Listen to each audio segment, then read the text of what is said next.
ସମସ୍ତଙ୍କୁ ସ୍ୱାଗତ କରୁଛି ଆଉ ଏକ ନୂଆ ଭିଡ଼ିଓକୁ। ଆଜି ଆମେ ପଢ଼ିବା ଓଡ଼ିଶାରେ ଶାକ୍ତ ଧର୍ମ। ଶାକ୍ତ ଧର୍ମ ହେଲା, ଓଡ଼ିଶାରେ ଶାକ୍ତ ଧର୍ମ କେମିତି ପ୍ରସାର ଘଟିଥିଲା ସେଇ ଉପରେ ଆଜି ଆମେ এই ଭିଡ଼ିଓରେ ଡିସ୍କସ୍ କରିବା। ଶାକ୍ତ ଧର୍ମ କେବଳ ଭାରତରେ ନୁହେଁ ସମଗ୍ର ପୃଥିବୀରେ ଏକ ପ୍ରମୁଖ ଭୂମିକା ଗ୍ରହଣ କରିଥାଏ। ଏହା କେବଳ ଭାରତର ନୁହେଁ ପୃଥିବୀ। ଶାକ୍ତ କହିଲେ କୋଉମାନେ, ଯେତେ ହେଉଛି ମାତୃଶକ୍ତିକୁ ଶାକ୍ତ କୁହାଯାଏ ହେଲା। ଶକ୍ତି ହେଉଛି ଚିର ଶାଶ୍ୱତ ଅନନ୍ତ ଅସୀମ। ତାଙ୍କର ଶକ୍ତିକୁ କଳ୍ପନା କରିବା ନିୟନ୍ତ୍ରଣ ବାହାରେ, ଆଉ ତାଙ୍କ ଶକ୍ତିକୁ କଳ୍ପନା କରିବା ନିୟନ୍ତ୍ରଣ ବାହାରେ ବା କଳ୍ପନା କରିହେବନି ହେଲା। ସେ ସୃଷ୍ଟିର ଜନ୍ମଦାତା ପାଳନ କର୍ମୀ ମଧ୍ୟ, ଆଉ ସୃଷ୍ଟିର ଜନ୍ମଦାତା କିଏ? ଶକ୍ତି ଆଉ ପାଳନ କର୍ମୀ। ତେଣୁ ଶକ୍ତି ପଦଟି ଯଦିଓ ସାଧାରଣ ଅର୍ଥରେ ଏକ ଶକ୍ତି ଉପାସନା, ନାରୀ ବା ମାତୃଶକ୍ତି ବା ଦେବୀ ଭାବରେ ଆରାଧନା କରାଯାଏ, ତାଙ୍କ ବିନା ସୃଷ୍ଟି ଓ ରଚନା ଅସମ୍ଭବ ଅଟେ।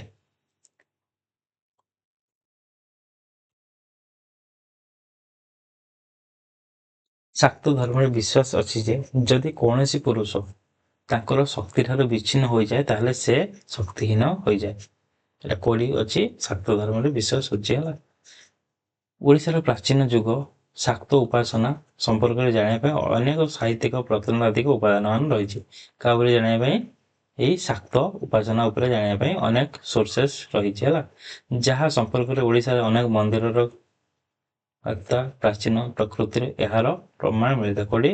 ମନ୍ଦିରରୁ ଏବଂ ପ୍ରାଚୀନ ପ୍ରକୃତିରେ ଏହାର ପ୍ରମାଣ ମିଳିଥାଏ। ଅଶୋକଙ୍କ ତ୍ରୟୋଦଶ ଶିଳାଲେଖରେ ଷଷ୍ଠ ଧାଡ଼ିରେ ଥିବା ଲେଖାରୁ ଜଣାଯାଏ ଯେ କଳିଙ୍ଗର ଅରଣ୍ୟାଞ୍ଚଳରେ ବାସ କରୁଥିବା ଅଟବିକ ବା ଅଟବିକ ମାନେ ବା ଅଟବିକ ହେଉଛନ୍ତି ଗୋଟେ କ'ଣ କାଷ୍ଟ ଥିଲେ ଯୋଉକି ମାତୃ ଉପାସନା କରୁଥିଲେ। ଏହା ବ୍ୟତୀତ ଓଡ଼ିଶାର ମଧ୍ୟଯୁଗର ବିଶିଷ୍ଟ କବି ସାରଳା ଦାସଙ୍କ ରଚିତ ଓଡ଼ିଆ ସାହିତ୍ୟରୁ ମଧ୍ୟ ଦେବୀ ଉପାସନା ସମ୍ପର୍କରେ ଜାଣି ହୁଏ। ଆଉ କୋଉଠି? ସାରଳା ଦାସଙ୍କ ରଚିତ କୋଉଠି? ଓଡ଼ିଆ ସାହିତ୍ୟରୁ ମଧ୍ୟ ଦେବୀ ଉପାସନା ଉପରେ ଜାଣି ହୁଏ ହେଲା। ଓଡ଼ିଶାର ପ୍ରତ୍ୟେକ ଅରଣ୍ୟବାସୀ ସେମାନଙ୍କୁ ଅଞ୍ଚଳରେ ସ୍ତମ୍ଭ ବା ଖୁଣ୍ଟକୁ ମାତୃଦେବୀ ଭାବେ ପୂଜା କରୁଥିଲେ। ଆଉ ଓଡ଼ିଶାର ଅନେକ କୋଉଠି ଅରଣ୍ୟବାସୀ ବା ଯୋଉ ଲୋକମାନେ ଜଙ୍ଗଲରେ ରହୁଛନ୍ତି ସେମାନେ କ'ଣ କରୁଥିଲେ ନା ସ୍ତମ୍ଭ ବା ଖୁଣ୍ଟକୁ ମାତୃଦେବୀ ଭାବେ ପୂଜା କରୁଥିଲେ, ତାଙ୍କୁ ଯାହାକି ବନ ଦୁର୍ଗା ଭାବରେ ପରିଚିତ। ଆଉ ଯୋଉ ସ୍ତମ୍ଭକୁ ପୂଜା କରୁଥିଲେ ତାକୁ ବନ ଦୁର୍ଗା କୁହାଯାଏ। ଅବା ଯେହେତୁ ଖମ୍ବ ବା ଏ ସ୍ତମ୍ଭକୁ ପୂଜା ତମ୍ବେଶ୍ୱର ଦେବୀ ମଧ୍ୟ କୁହାଯାଏ ହେଲା। ଓଡ଼ିଶା ହେଉଛି ହିନ୍ଦୁ ଧର୍ମର ପ୍ରମୁଖ କେନ୍ଦ୍ରସ୍ଥଳୀ। ଆଉ କ'ଣ? ହିନ୍ଦୁ ଧର୍ମର ପ୍ରମୁଖ କେନ୍ଦ୍ରସ୍ଥଳୀ। କାହିଁ ପ୍ରାଚୀନ ଯୁଗରୁ ଏଠାରେ ଗୋଟେ ମିନିଟ୍ ଚାର୍ଜ ସରିଗଲା ଟିକେ।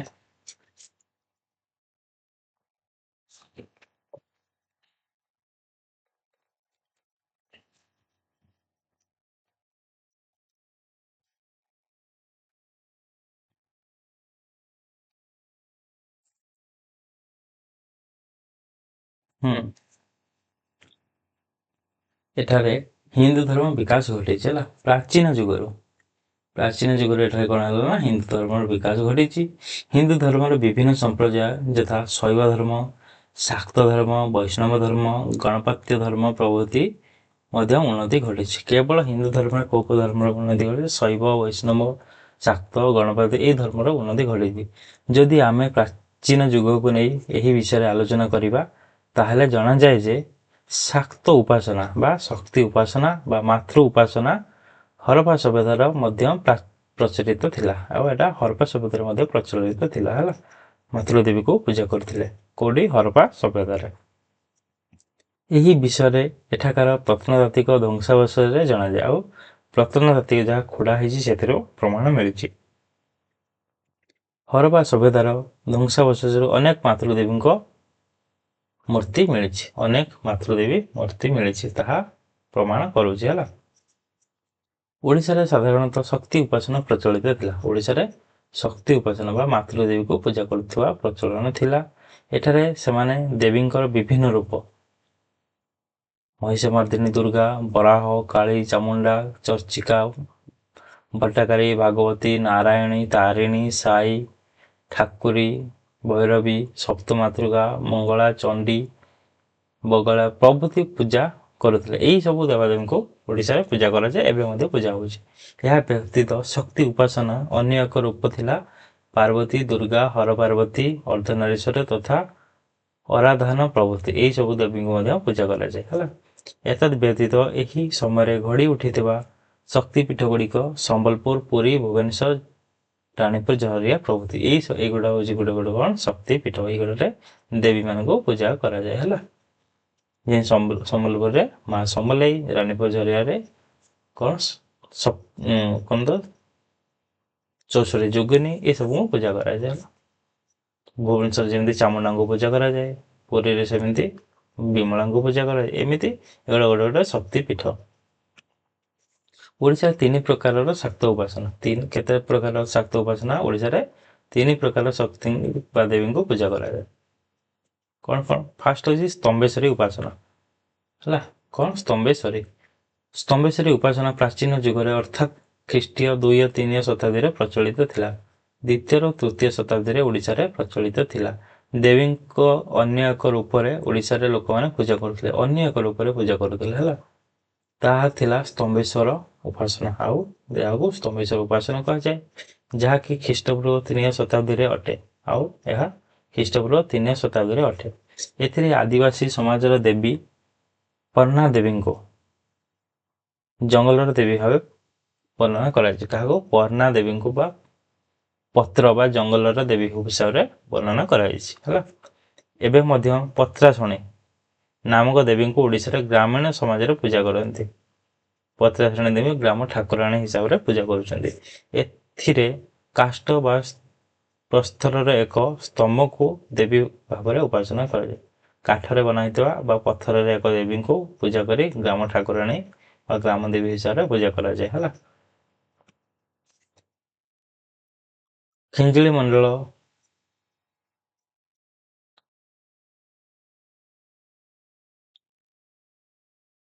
ଗଙ୍ଗବଂଶୀୟ ଶାସକମାନେ ମଧ୍ୟ ଏହି ଦେବୀଙ୍କୁ ଉପାସନା କରୁଥିଲେ। ଖିଞ୍ଜିଳି ମଣ୍ଡଳ ଗଙ୍ଗବଂଶୀୟ ବା ଶାସକମାନେ ମଧ୍ୟ ଏହାକୁ ଉପାସନା କରୁଥିଲେ, କାରଣ ତାଙ୍କର ମାତା ଶ୍ରୀ ମୋହିନୀ କୌସ୍ତଭେଶ୍ୱରୀ ଥିଲେ ସ୍ତମ୍ଭେଶ୍ୱରଙ୍କ ଭକ୍ତ। ଏଇ ଯେ ଥିଲେ କ'ଣ? ମୋହିନୀ କୌସ୍ତଭେଶ୍ୱର ସେ ସ୍ତମ୍ଭେଶ୍ୱରଙ୍କ ଭକ୍ତ ଥିଲେ। ଏହି ସ୍ତମ୍ଭେଶ୍ୱରୀ ଉପାସନା ଏବେ ମଧ୍ୟ ପଶ୍ଚିମାଞ୍ଚଳ ଗ୍ରାମ ଗୁଡ଼ିକରେ ଏବଂ ମନ୍ଦିରମାନଙ୍କରେ ପ୍ରଚଳିତ। ଆଉ ଏହା ମଧ୍ୟ ଏବେ ପଶ୍ଚିମାଞ୍ଚଳ ଗ୍ରାମ ଗୁଡ଼ିକରେ ଆଉ ମନ୍ଦିରମାନଙ୍କରେ ମଧ୍ୟ ପ୍ରଚଳିତ ହୋଇଅଛି। ଓ ଏଠାକାର ସୋନପୁର, ଆସ୍କାଠାରେ ଥିବା ମନ୍ଦିର ଗୁଡ଼ିକର ସ୍ତମ୍ଭେଶ୍ୱର ଦେବୀଙ୍କୁ ସମାନାର୍ଥେ ନିର୍ମାଣ କରାଯାଇଥିବାର ଦେଖାଯାଏ। ଆଉ ସୋନପୁର, ଆସ୍କାଠାରେ ଥିବା ମନ୍ଦିର ଗୁଡ଼ିକରେ ମଧ୍ୟ ଏହି ସ୍ତମ୍ଭେଶ୍ୱରୀ ଦେବୀଙ୍କୁ ତାଙ୍କ ସମ୍ମାନରେ ନିର୍ମାଣ କରାଯାଇଛି ହେଲା। ଏପରିକି ଓଡ଼ିଶାର ବଲାଙ୍ଗୀର, ଆଠମଲ୍ଲିକ, କଳାହାଣ୍ଡି, ଗୁମସର, ଗଞ୍ଜାମ, ଅନୁଗୁଳ, ସମ୍ବଲପୁର ଆଦି ଅଞ୍ଚଳ ଗୁଡ଼ିକରେ ଏହି ସ୍ତମ୍ଭେଶ୍ୱରୀ ଉପାସନା କରାଯାଏ। ଏହି ସ୍ତମ୍ଭେଶ୍ୱରୀ ଦେବୀଙ୍କୁ ପୂଜା କରାଯାଏ ଏଇ ଏରିଆରେ ହେଲା। ଏହାର ପ୍ରକୃଷ୍ଟ ଉଦାହରଣ ହେଲା ସ୍ତମ୍ଭେଶ୍ୱରୀ, ଯାହାଙ୍କର ଶରୀର ଏକ ପ୍ରସ୍ତରର ଭାବରେ ବିରାଜ, ମାନେ ଗୋଟେ ପଥରକୁ ସ୍ତମ୍ଭ ହିସାବରେ ପୂଜା କରନ୍ତି। ଆଉ ଏଇ ଯେଉଁ କ'ଣ ହେଲା ସମ୍ବଲେଶ୍ୱରୀ, ଯାହାଙ୍କ ଶରୀର ଏକ ପ୍ରସ୍ତର ସ୍ତମ୍ଭ ବା ପଥର ସ୍ତମ୍ଭ ହିସାବରେ ବିରାଜମାନ ହେଇଛନ୍ତି ହେଲା। ତା ହେଉଛନ୍ତି ମହିଷାମାର୍ଦିନୀ ଉପାସନା ବା ମହିଷାମାର୍ଦିନୀ ଦୁର୍ଗା ଯୋଉଟା କୁହାଯାଏ ହେଲା।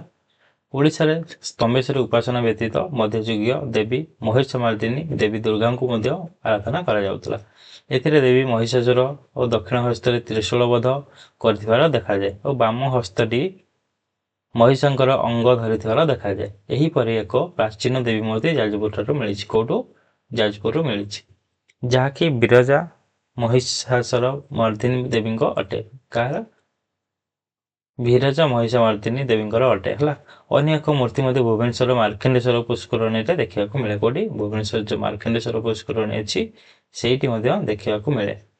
ନିଆଳିର ମାଧବ ମନ୍ଦିରରେ ମଧ୍ୟ ମା ଦୁର୍ଗାଙ୍କ ମୂର୍ତ୍ତିକୁ ପୂଜା କରାଯାଏ। ଚତୁର୍ଭୁଜା ରୂପ ଧାରଣ କରିଥିବାର ଦେଖାଯାଏ। ଆଉ ଏଠି ଚତୁର୍ଭୁଜ ମାନେ 4ଟା ହାତ ଥିବାର ଦେଖାଯାଏ।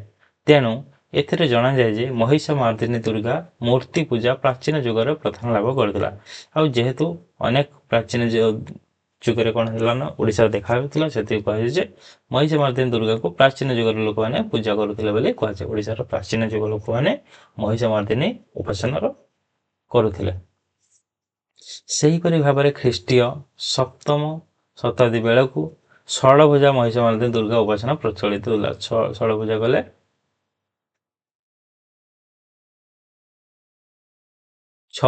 ଛଅଟା ହାତ ଥିବ ହେଲା। ଏହିପରି ଅନେକ ପ୍ରାଚୀନ ମୂର୍ତ୍ତି ପୁରୀ ଜିଲ୍ଲା ଅସ୍ତରଙ୍ଗ, କଳାହାଣ୍ଡି, ବେଲଖଣ୍ଡି ନିକଟରେ ମଧ୍ୟ ଦେଖିବାକୁ ମିଳିଛି। କୋଉଠି? ପୁରୀ ଜିଲ୍ଲାର ଅସ୍ତରଙ୍ଗରୁ ଓ କଳାହାଣ୍ଡିର ବେଲଖଣ୍ଡିରୁ ମିଳିଛି। ଏହା ବ୍ୟତୀତ ଭୌମକର ମାନଙ୍କ ଶାସନ ସମୟରେ ଅଷ୍ଟଭୁଜା ଦୁର୍ଗା ଉପାସନା ପ୍ରଚଳିତ ଥିଲା। 8ଟା ହାତ ଥିବା କାହା ସମୟରେ? ଭୌମକର ସମୟରେ ହେଲା।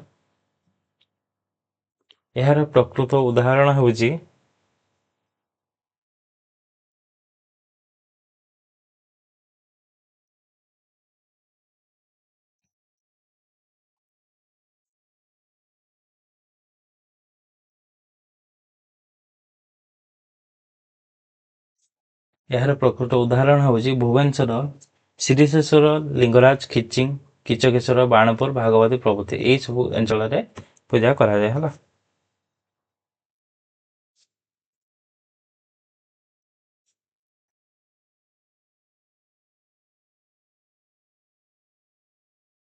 ଗୋଟେ ମିନିଟ୍ ଛିଆ।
हाँ आम करते सप्तमातृका है मध्ययुगीय ओडिशार यही सप्तमातृका उपासना प्रचलित आरंभ होता केबे मध्ययुग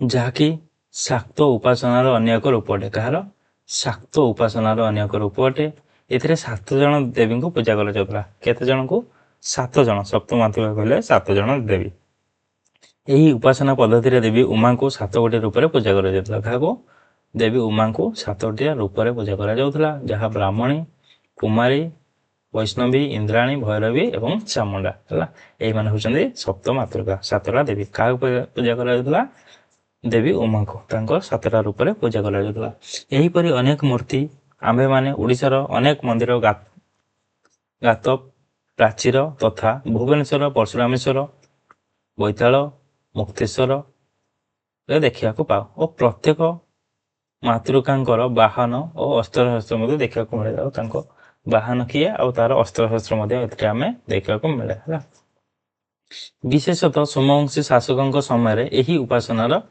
विकास घटी का समय यही जो सोमवंशी शासन समय यही उपासनार विकास घटी यही सप्तमातृका मध्य चामुंडा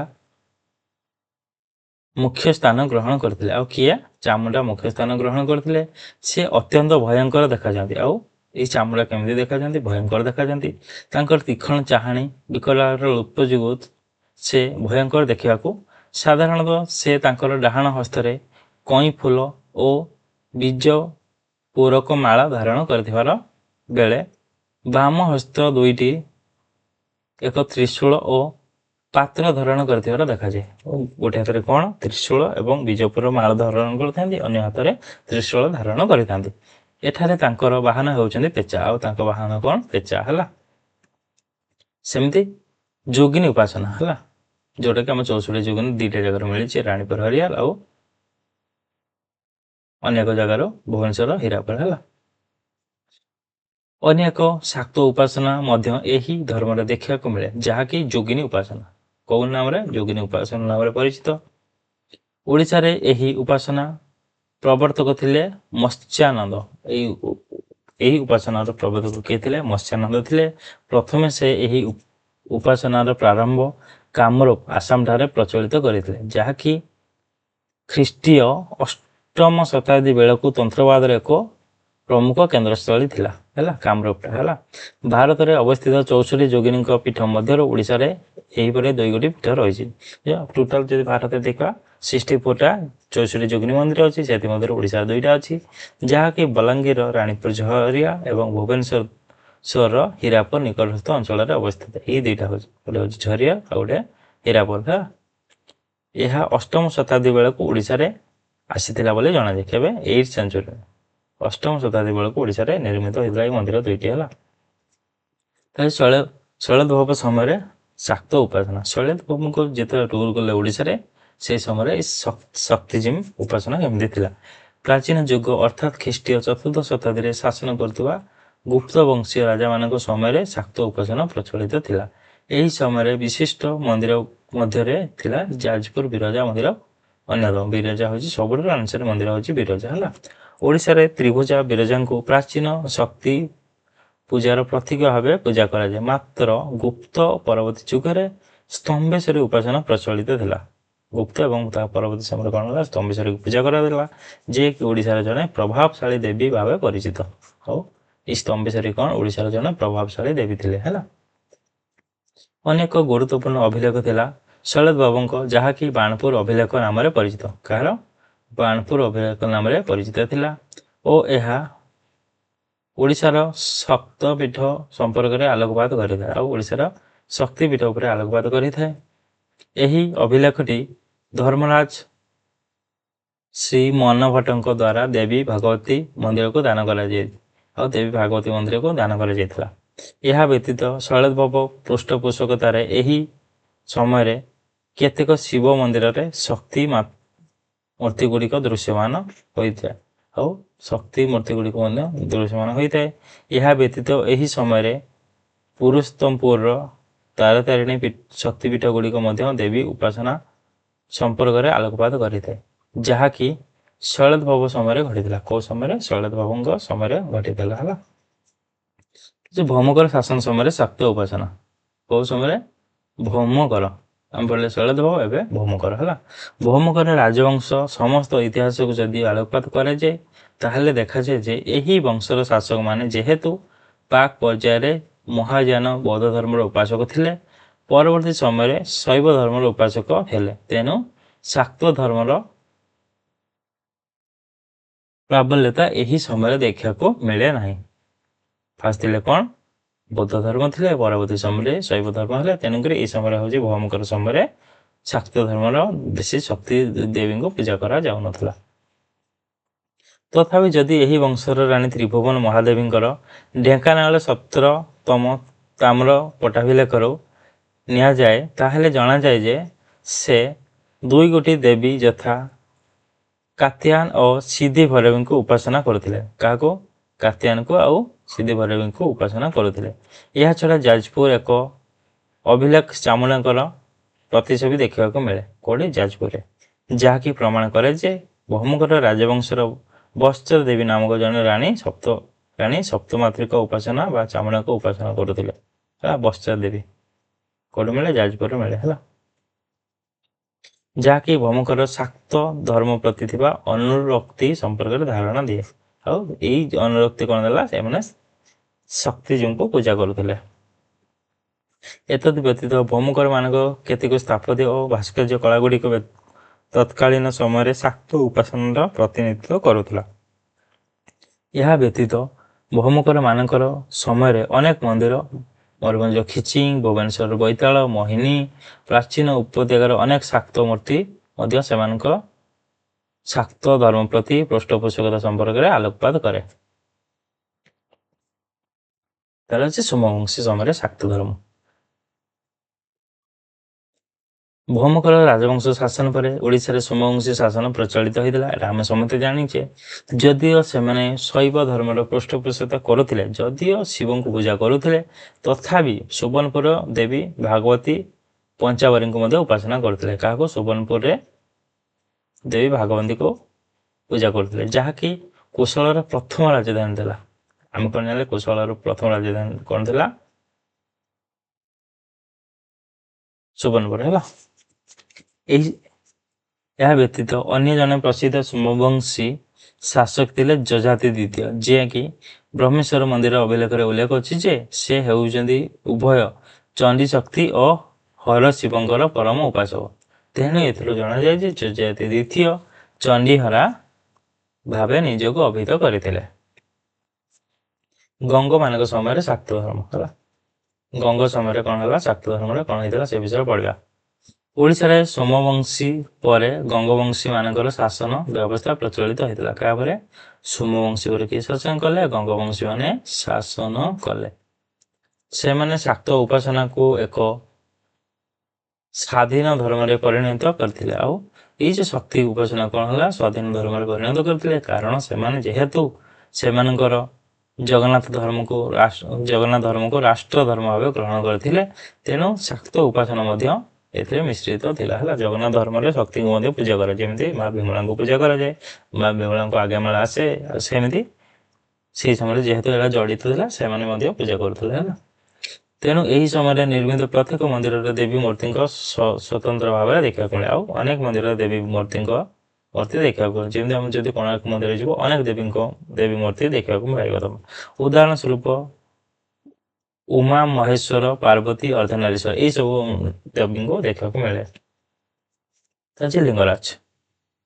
ଲିଙ୍ଗରାଜ ମନ୍ଦିର ପରିସର ଥିବା ଏପରି ଏକ ପୀଠ ରହିଅଛି ଯାହାକି ଦେବୀ ପାର୍ବତୀଙ୍କୁ ଉତ୍ସର୍ଗ କରିଅଛି। ହେଲା, ଲିଙ୍ଗରାଜ ପରିସର ମଧ୍ୟ ଏମିତି ଗୋଟେ ଶକ୍ତିପୀଠ ଅଛି ଯାହା ଦେବୀ ପାର୍ବତୀକୁ ଉତ୍ସର୍ଗ କରିଅଛି। ଏଠାରେ ଦେବୀଙ୍କୁ ଅନ୍ନପୂର୍ଣ୍ଣା ଭାବରେ ଚିତ୍ରଣ କରାଯାଇଛି। କାହା ଭାବରେ? ଅନ୍ନପୂର୍ଣ୍ଣା ଭାବରେ। ହେଲା, ଏଠାରେ ଦେବୀଙ୍କୁ କୃଷି ଉତ୍ପାଦନର ଦେବୀ ଭାବେ ଚିତ୍ରଣ କରାଯାଇଛି। କୃଷି ଉତ୍ପାଦନର ଦେବୀ ଭାବେ ଚିତ୍ରଣ କରାଯାଇଛି। ସେହିପରି ଭାବେ ଏହି ସମୟରେ ନିର୍ମିତ ଏକ ଦେବୀ ମନ୍ଦିର ଯାହାକି ପୁରୀ ଜଗନ୍ନାଥ ମନ୍ଦିରର ପରିସରରେ ରହିଛି। ଆଉ ଗୋଟେ କୋଉଠି ଅଛି? ଦେବୀ ମନ୍ଦିର ପୁରୀ ଜଗନ୍ନାଥ ମନ୍ଦିର ଭିତରେ ଅଛି। ଏଠାରେ ଲକ୍ଷ୍ମୀଙ୍କର ନିର୍ମିତ ଏକ ସ୍ୱତନ୍ତ୍ର ମନ୍ଦିର ନିର୍ମିତ ହୋଇଛି। ଯିଏ ପୁରୀ ଯାଇଥିବେ ଦେଖିଥିବେ। ସାମ୍ନା ଅଛି ଭୋଗ ମଣ୍ଡପର ଜଷ୍ଟ ଆଗକୁ ଗଲା ପରେ ଯୋଉ ସେଠି ଅଛି କ'ଣ? ଲକ୍ଷ୍ମୀଙ୍କ ମନ୍ଦିର। ହେଲା, ଓ ତାଙ୍କୁ ମଧ୍ୟ ଜଗନ୍ନାଥଙ୍କୁ ପତ୍ନୀ ଭାବରେ ଚିତ୍ରଣ କରାଯାଇଛି। ଦେଖ ଜଗନ୍ନାଥଙ୍କ ପତ୍ନୀ ଭାବେ ଚିତ୍ରଣ କରାଯାଇଛି। ଏହି ମନ୍ଦିରଟି ଗଙ୍ଗ ବଂଶୀୟ ପ୍ରସିଦ୍ଧ ଶାସକ ଚୋଡ଼ ଗଙ୍ଗଦେବଙ୍କ ଦ୍ୱାରା ନିର୍ମିତ କରାଯାଇଥିଲା। ଏହି ଲକ୍ଷ୍ମୀ ମନ୍ଦିର ମଧ୍ୟ ଚୋଡ଼ ଗଙ୍ଗଦେବ ନିର୍ମିତ କରିଥିଲେ। ଏତଦ୍ ବ୍ୟତୀତ ଏହି ସମୟରେ ବିଶିଷ୍ଟ କଳାକୃତି ହେଉଛି ଅର୍କ କ୍ଷେତ୍ରରେ ଅବସ୍ଥିତ କୋଣାର୍କ ମନ୍ଦିର। କ'ଣ? କୋଣାର୍କ ମନ୍ଦିର। ଏହା ଗଙ୍ଗବଂଶୀୟ ପ୍ରସିଦ୍ଧ ଶାସକ ଲାଙ୍ଗୁଡ଼ା ନରସିଂହ ଦେବଙ୍କ ଦ୍ୱାରା ନିର୍ମିତ। କିଏ? ଲାଙ୍ଗୁଡ଼ା ନରସିଂହ ଦେବ ନିର୍ମିତ କରିଥିଲେ। ଏଠାରେ ଥିବା ସୂର୍ଯ୍ୟ ମନ୍ଦିରରେ ସୂର୍ଯ୍ୟଙ୍କ ପତ୍ନୀ ଛାୟାଙ୍କ ମୂର୍ତ୍ତି ମଧ୍ୟ ନିର୍ମିତ ହୋଇଛି। ସୂର୍ଯ୍ୟଙ୍କ ପତ୍ନୀ କିଏ? ଛାୟାଙ୍କ ମୂର୍ତ୍ତି ମଧ୍ୟ ନିର୍ମିତ ହୋଇଅଛି, ଯାହାକି ଭଗ୍ନ ଅବସ୍ଥାରେ ମୁଖ୍ୟ ମନ୍ଦିରର ଦକ୍ଷିଣ ପଶ୍ଚିମ ଅଞ୍ଚଳ ଏପର୍ଯ୍ୟନ୍ତ ତିଷ୍ଠି ରହିଛି। ଏହା ମଧ୍ୟ ଏପର୍ଯ୍ୟନ୍ତ ତିଷ୍ଠି ରହିଛି। ତାପରେ ହେଉଛି ସୂର୍ଯ୍ୟବଂଶୀ ଶାସନ ସମୟରେ ଶାକ୍ତ ଆରାଧନା। ସୂର୍ଯ୍ୟବଂଶୀ ସମୟରେ କ'ଣ ହେଲା? ଶାକ୍ତ ଧର୍ମ, ସେ ବିଷୟରେ ପଢ଼ିବା। ସୌମ୍ୟବଂଶୀଙ୍କ ପରେ ସୂର୍ଯ୍ୟବଂଶୀମାନେ ଓଡ଼ିଶାର ଶାସନ କରୁଥିଲେ। କିଏ? ସୂର୍ଯ୍ୟବଂଶୀ ପରେ ସୌମ୍ୟବଂଶୀ ପରେ ସୂର୍ଯ୍ୟବଂଶୀ ଗଙ୍ଗ ପରେ ଗଙ୍ଗବଂଶୀ ପରେ ହେଲା ଗଙ୍ଗବଂଶୀ ପରେ ସୂର୍ଯ୍ୟବଂଶୀମାନେ ଓଡ଼ିଶା ଶାସନ କରିଥିଲେ। ସେମାନେ ମଧ୍ୟ ଶାକ୍ତ ଉପାସନା ମଧ୍ୟ ସ୍ୱତନ୍ତ୍ର ଭାବରେ ଦେବୀଙ୍କ ମନ୍ଦିର ନିର୍ମାଣ କରିଥିଲେ ଆଉ ଶକ୍ତି ଦେବୀଙ୍କର ମନ୍ଦିର ମଧ୍ୟ ନିର୍ମାଣ କରିଥିଲେ। ମାତ୍ର ଏହି ସମୟରେ ଓଡ଼ିଶାରେ ଦୁଇଟି ଶାକ୍ତ ମନ୍ଦିର ଥିଲା। କେତେଟା? ଦୁଇଟା ଶାକ୍ତ ମନ୍ଦିର ଥିଲା। ଗୋଟିଏ ଥିଲା ପୁରୀର ପ୍ରାଚୀନ ରାଜପ୍ରସାଦ ନିକଟସ୍ଥ ଶ୍ୟାମାକାଳୀ ମନ୍ଦିର, ଆଉ ଗୋଟେ ହେଉଛି ଖୋର୍ଦ୍ଧା ଜିଲ୍ଲାର ଭୂଷଣ୍ଡପୁର ସ୍ଥିତ ଉଗ୍ର ତାରାଙ୍କ ମନ୍ଦିର ହେଲା। ଏଇ ଦୁଇଟା ମନ୍ଦିର ଥିଲା। ଏତଦ୍ ବ୍ୟତୀତ ଲକ୍ଷ୍ମୀଙ୍କର ଉପାସନା ମଧ୍ୟ ଶାକ୍ତ ଉପାସନାର ଏକ ପ୍ରତିଛବି। ଲକ୍ଷ୍ମୀଙ୍କୁ ମଧ୍ୟ ଶକ୍ତି ହିସାବରେ ପୂଜା କରାଯାଏ। ତାହା ଏହି ସମୟରେ ପ୍ରଚଳିତ ଥିଲା, ଯାହାକି ଓଡ଼ିଶାର ସୂର୍ଯ୍ୟବଂଶୀ ଶାସନ ସମୟରେ ଲୋକପ୍ରିୟତା ଲାଭ କରିଥିଲା। କାରଣ ଏବେ ମଧ୍ୟ ଓଡ଼ିଶାର ଗ୍ରାମୀଣ ଅଞ୍ଚଳରେ ପ୍ରତ୍ୟେକ ଗୃହରେ ଲକ୍ଷ୍ମୀଙ୍କୁ ଉପାସନା କରାଯାଉଛି। ଦେବୀ ହେଉଛନ୍ତି ଧନ ସମୃଦ୍ଧିର ଦେବୀ। କିଏ? ଲକ୍ଷ୍ମୀ। ଏହି ସମୟରେ ମଧ୍ୟ ଦେବୀ ଲକ୍ଷ୍ମୀଙ୍କର ଉପାସନା ବହୁଳ ଭାବରେ ପ୍ରଚଳିତ ଥିଲା। ଏବେ ମଧ୍ୟ ଏହି ଉପାସନା ଲୋକପ୍ରିୟତା ଲାଭ କରିଛି। ତେଣୁ ଦେବୀଙ୍କ ସମ୍ମାନାର୍ଥେ ଏହି ସମୟରେ ଅନେକ ଗ୍ରନ୍ଥ ରଚିତ ହୋଇଥିଲା। ସେଗୁଡ଼ିକ ହେଲା ବଳରାମ ଦାସଙ୍କର ଲକ୍ଷ୍ମୀ ପୁରାଣ। ବଳରାମ ଦାସ କ'ଣ ଲେଖିଛନ୍ତି? ଲକ୍ଷ୍ମୀ ପୁରାଣ ଲେଖିଛନ୍ତି। ଶାରଳା ଦାସଙ୍କ ଚଣ୍ଡୀ ପୁରାଣ, ଜଗନ୍ନାଥ ଦାସଙ୍କ ଶୈବ ଶକ୍ତ ଉପାସନା, ଜୟଦେବଙ୍କ ଗୀତ ପ୍ରଭୃତି ଗ୍ରନ୍ଥ। ଏହି ସବୁରେ ଦେବୀଙ୍କୁ ପୂଜା କରୁଥିବାର ଉପାସନା କରୁଥିବାର ପ୍ରମାଣ ମିଳୁଅଛି। ଏହି ପର୍ଯ୍ୟନ୍ତ ସାମନ୍ତବାଦୀ ବ୍ୟବସ୍ଥା ଯୋଗୁଁ ସ୍ଥାନୀୟ ଦେବୀଙ୍କର କଳାକୃତି ଦେବୀ ଭାବେ ମାନ୍ୟତା ହୋଇଥିଲା। ଏହି ଦେବୀମାନେ ହେଲେ ମୟୂରଭଞ୍ଜ ସାମନ୍ତ ରାଜାମାନେ କ'ଣ କଲେ? ମୟୂରଭଞ୍ଜ ଖିଚିଙ୍ଗଟରେ ଭଞ୍ଜ ରାଜାମାନେ ବନେଇଥିଲେ କିଚକେଶ୍ୱରୀ ମନ୍ଦିର। କେନ୍ଦୁଝର ଭଞ୍ଜମାନେ ବନେଇଥିଲେ ତାରିଣୀ ମନ୍ଦିର। ନୟାଗଡ଼ ରଣପୁରରେ ହେଉଛି ମଣିନାଗ ଦେବୀ। ବୌଦ୍ଧ ଜିଲ୍ଲାରେ ଦେବୀ ଭୈରବୀ। ସମ୍ବଲପୁରରେ ମା ସମଲେଇ। ଏମାନେ ହେଉଛି ସାମନ୍ତ ରାଜାମାନେ ବନେଇଥିଲେ ଏହି ସବୁ ମନ୍ଦିର ହେଲା। ଓଡ଼ିଶାର ବିଭିନ୍ନ ସ୍ଥାନରେ ଦେବୀ ଉପାସନା। ଓଡ଼ିଶାର କୋଉ ସ୍ଥାନରେ ଦେବୀ ଉପାସନା ଦେଖିବାକୁ ମିଳେ? ଯେମିତି ଯାଜପୁର ମେନ୍ ସେଣ୍ଟର ଦେଖିବା ଆମେ ଯାଜପୁର ହେଲା। ଓଡ଼ିଶାର ପ୍ରତ୍ୟେକ ସ୍ଥାନରେ ଶାକ୍ତ ଉପାସନା ପ୍ରଚଳିତ ଦେଖାଯିବ। ଯେ ଦେଖିବା ଆଜିକାଲି ତ ସବୁବେଳେ ଦେଖାଯାଉଛି ଶକ୍ତିଜୀବୀଙ୍କୁ ଦେଖାଯାଉଛି। ମଙ୍ଗଳା ମୂର୍ତ୍ତି ହଉ କିମ୍ବା ତାରିଣୀ ହଉ ଅନେକ ଆଡ଼େ ମୂର୍ତ୍ତି ହେଇଗଲାଣି। ମାତ୍ର ସବୁଠାରୁ ଗୁରୁତ୍ୱପୂର୍ଣ୍ଣ ସ୍ଥାନ ଗୁଡ଼ିକ ହେଲା ଯାଜପୁର, ଭୁବନେଶ୍ୱର, ପୁରୀ। ଯାଜପୁର ଅଞ୍ଚଳ ବୈତରଣୀ ନଦୀ କୂଳରେ ଅବସ୍ଥିତ ତାନ୍ତ୍ରିକ ଧର୍ମର ମଧ୍ୟ ଏହା ସବୁଠାରୁ ପ୍ରାଚୀନ ଓ ଗୁରୁତ୍ୱପୂର୍ଣ୍ଣ ଅଞ୍ଚଳ। କାରଣ ଆନ୍ସିଏଣ୍ଟ କ୍ୟାପିଟାଲ ଥିଲା କୁଆଡ଼େ? ଓଡ଼ିଶାର ଯାଜପୁର ଥିଲା। ତେଣୁକରି ସେଇଠି ଅନେକ ଦେବାଦେବୀଙ୍କ ମୂର୍ତ୍ତି ଏବେ ମଧ୍ୟ ଦେଖିବାକୁ ମିଳୁଛି ହେଲା। ପୃଥ୍ୱୀ ମହାଦେବୀ ପାରଣା ଖେମୁଣ୍ଡି ତାମ୍ର ଅଭିଲେଖରେ ଦେବୀ ବିରଜାଙ୍କ ସମ୍ପର୍କରେ ଜାଣିଥାଉ। ଆଉ ଭୌମକର ରାଜାଙ୍କର ଶାସନ ସମୟରେ ସେମାନଙ୍କ ରାଜଧାନୀ ଥିଲା ଗୁହାଦେବପାଟକୁ ବା ଗୁହେଶ୍ୱରପାଟକୁ, ଯାହାକି ଉତ୍କଳର ମଧ୍ୟ ରାଜଧାନୀ ଥିଲା। ଏହା ଦେବୀ ବିରଜାଙ୍କ ନାମାନୁସାରେ ହୋଇଥିଲା। ଏହି ବଂଶୀୟ ରାଣୀ ତ୍ରିଭୁବନ ମହାଦେବୀ ନିଜକୁ କାତ୍ୟାୟନ ଭାବେ ଉଲ୍ଲେଖ କରିଛନ୍ତି ହେଲା। ଯାଜପୁରରେ ପ୍ରାପ୍ତ ହୋଇଥିବା ଏକ ଅଭିଲେଖରୁ ଚାମୁଣ୍ଡାଙ୍କ ମୂର୍ତ୍ତି ମଧ୍ୟ ଭୌମ ରାଣୀ ବତ୍ସଦେବୀ ଶାକ୍ତ ଧର୍ମ ପ୍ରତି ଥିବା ଅନୁଗତ ସମ୍ପର୍କରେ ସୂଚନା ଦେଇଥାଏ। ଏହା ବ୍ୟତୀତ ମୁସଲିମ ବିବରଣୀ ଯଥା ତବକତେ ନାସି ଯୋଉଟା ଲେଖିଛନ୍ତି ମିନାଜୁଦ୍ଦିନ ସିରାଜ, ତାରିଖ ଫିରୋଜ ଶାହୀ କିଏ ଲେଖିଛନ୍ତି? ବନି ଲେଖିଛନ୍ତି। ଆଉ ଗୋଟେ ଅଛି ପ୍ରଭୃତି ଜେଜାଜ ନଗରକୁ ଜାଜ ନଗର ଭାବେ ବର୍ଣ୍ଣନା କରାଯାଇଛି। ଏଇ ସବୁ ଉପରେ କ'ଣ କରାଯାଇଛି ନା ଯଜାତି ନଗରକୁ ଜାଜ ନଗର ହିସାବରେ ବର୍ଣ୍ଣନା କରାଯାଇଛି। ତା ହେଉଛି ପୁରୀ। ଅନେକ ତନ୍ତ୍ର ଗ୍ରନ୍ଥ ଗୁଡ଼ିକରୁ ଜଣାଯାଏ ଯେ ପୁରୀ ହେଉଛି ଏକ ପ୍ରକାରର ପୀଠସ୍ଥାନ ଯେଉଁଠାରେ କି ଜଗନ୍ନାଥଙ୍କୁ ଭୈରବ ଓ ବିମଳାଙ୍କୁ ଭୈରବୀ ରୂପେ ପୂଜା କରାଯାଏ। ଭୈରବ କହିଲେ ଶିବ ଓ ଭୈରବ କହିଲେ ପାର୍ବତୀ ହିସାବରେ ପୂଜା କରାଯାଏ ହେଲା। ଏଠାକାର ମୁଖ୍ୟ ଦେବତା ତ୍ରୟଂ ମଧ୍ୟରୁ ସୁଭଦ୍ରା ଶାକ୍ତ ମନ୍ତ୍ର ଉପାସନା କରାଯାଏ। ଯେଉଁ 3 ଜଣ ଜଗନ୍ନାଥ ବଳଭଦ୍ର ସୁଭଦ୍ରା ଅଛନ୍ତି ସେଥିମଧ୍ୟରୁ ସୁଭଦ୍ରାଙ୍କୁ ଶକ୍ତି ଭାବରେ ପୂଜା କରାଯାଏ ବା ଦେବୀ ଭାବରେ ଦେବୀ ମନ୍ତ୍ର ଭାବରେ ପୂଜା କରାଯାଏ। ତାଙ୍କୁ ଦୁର୍ଗା କାର୍ତ୍ତିଆୟନ ଭାବରେ ମଧ୍ୟ ପୂଜା କରାଯାଏ। ଆଉ ଦୁର୍ଗା ହିସାବରେ ପୂଜା କରାଯାଏ, କାର୍ତ୍ତିଆୟନ ହିସାବରେ ମଧ୍ୟ ପୂଜା କରାଯାଏ। ଏହା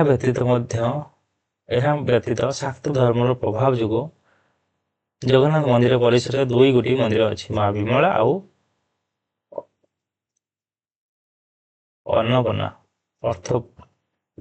ଅର୍ଥପୂର୍ଣ୍ଣା ନା ଅନ୍ନପୂର୍ଣ୍ଣା ଦେଖିବାକୁ ମିଳିଥାଏ। ମା ବିମଳାଙ୍କୁ ଶାକ୍ତ ଧର୍ମର ରୀତିନୀତି ଅନୁସାରେ ଉପାସନା କରାଯାଏ। କୋଉ ରୀତି ଅନୁସାରେ?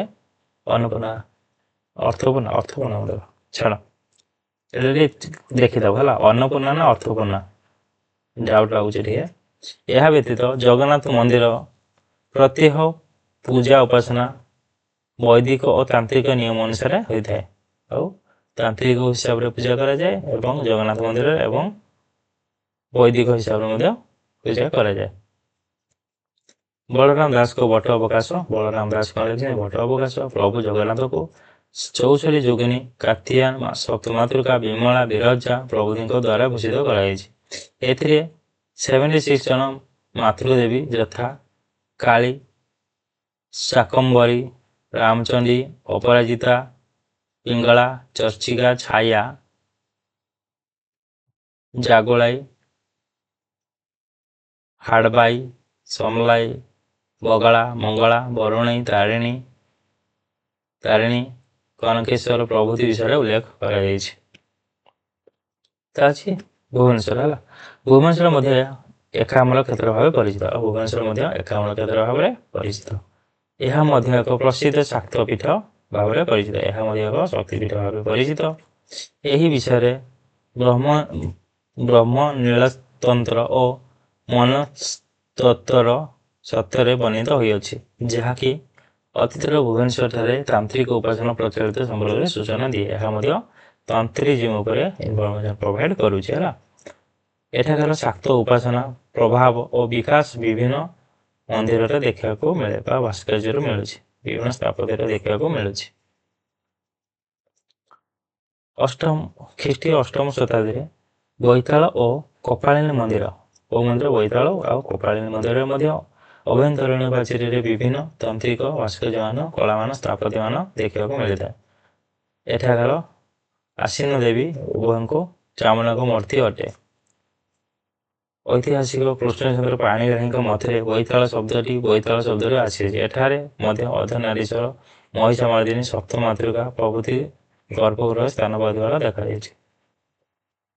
ବାସ୍ ଏତିକି ଥିଲା ହଉଛି ଶକ୍ତି।